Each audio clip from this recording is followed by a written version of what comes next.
So I wanted to take a few minutes with this video to talk about 4 interesting PlayStation 5 stories, and if you could hit that like button on the video, thank you to those that do it, and as always, it's very much appreciated. Now, the stories I want to dive into today include Sony releasing heavy full details on PlayStation VR 2, PS5 is a performance monster, Naughty Dog's new IP is potentially next to release, and Sony makes a major change. First, yes or no, do you want a Last of Us Part 3 or not? We're going to talk about this a bit today, alongside Naughty Dog's future plans, which seem to be somewhat more clear now. But before we get into that, I want to know your thoughts. So comment below, yes or no, if you want a Last of Us Part 3 or not. Let me know down in the comments below.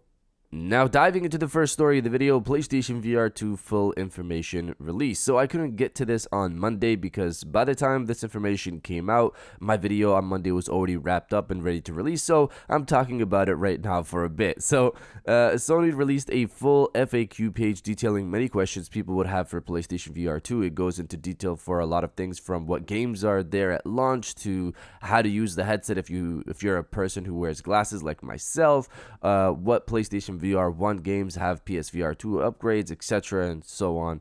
I'll have it linked below so you can check out the information yourself. Websites have picked out what they've found to be interesting, like you can use PlayStation VR 2 without a TV after you first set it up, which you could already do with PlayStation VR 1, so I wasn't sure why this got picked up, why this was given a lot of attention. Same goes for cinematic mode, which also got picked up by sites, which allows you to play non-VR games on a big screen, a big cinematic screen inside of the virtual headset, the virtual world, which PlayStation VR 1 could also already do. Again, I don't know why they picked it up. Regardless, it's nice to see any articles get pushed out about PlayStation VR 2. I'm all for that. One thing that's still crazy is that Sony still hasn't done a proper show for this headset, and we're just 2 weeks away. They'll release many blog posts, but do not want to do an event at all. I'm already hyped and sold on this thing, so I'm good, I guess. It just would have been like a nice little hype train to push us towards launch if they did a show. Now, diving into the second story of the video, Naughty Dog's new IP is next, seemingly. So I've already stated this before, but it's becoming potentially more clear this is what will happen. Reading from website The Leak, The Last of Us Part 3 is in the works, despite what reports say. In November of last year, well-known leaker, viewer, and none who has a solid track record posted that The Last of Us Part 3 was in production. We've been hearing rumblings of a third entry being in the works in November, and the fact that the budget depends on the success of the show, but these rumors remain unsubstantiated. Our source at Sony, who previously broke the first leak of the PlayStation 5 Slim to us, has doubled down and revealed to us that it is indeed in the works, at least according to Sony. Internally, Sony has the title slated as in progress, with the Naughty Dog as a developer, with the game categorized as a PlayStation 5 release with PlayStation 6 in mind. So, The Last of Us Part 3 is potentially in the works, looks to be early in development at this point, set for the end of the PlayStation 5 era and PlayStation 6 in mind. So probably it could release in 2026 with PlayStation 6 potentially releasing in 2027, according to Sony, from those early internal documents we got based off the Activision Xbox whole scenario thing. The budget depends on the show is an interesting bit, because that would mean it'll have a big budget considering how well the show has been received so far.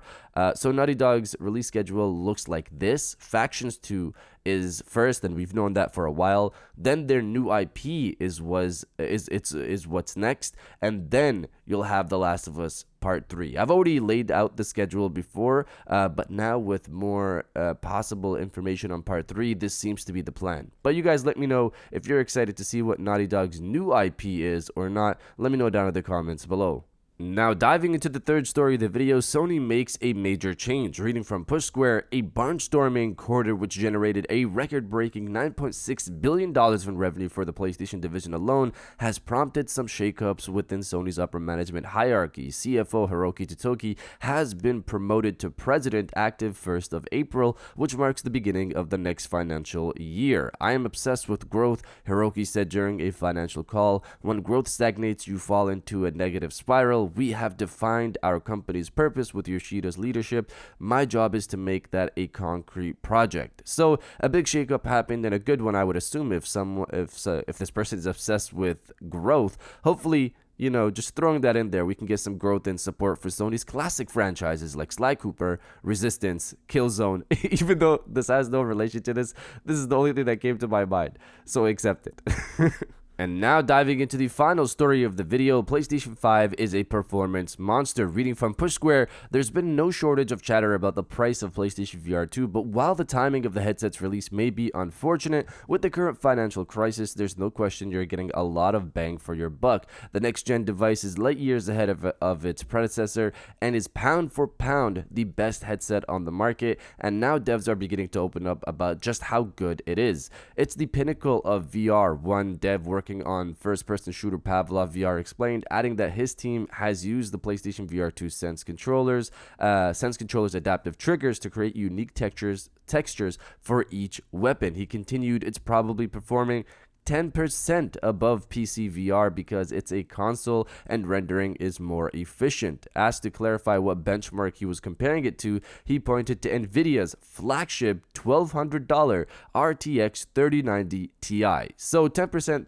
better than a $1,200 card is wild to read, but that is the benefit of something like foveated rendering with PlayStation VR 2, which, as you guys know, allows the hardware to only render what the player is looking at a high degree, while the surrounding area will render at a lower level to save performance power. I assume this will only get better as more developers get used to using foveated rendering. The thing that's interesting though here is that the Pavlov dev didn't mention foveated rendering, but just that it's 10% better because console rendering is more efficient.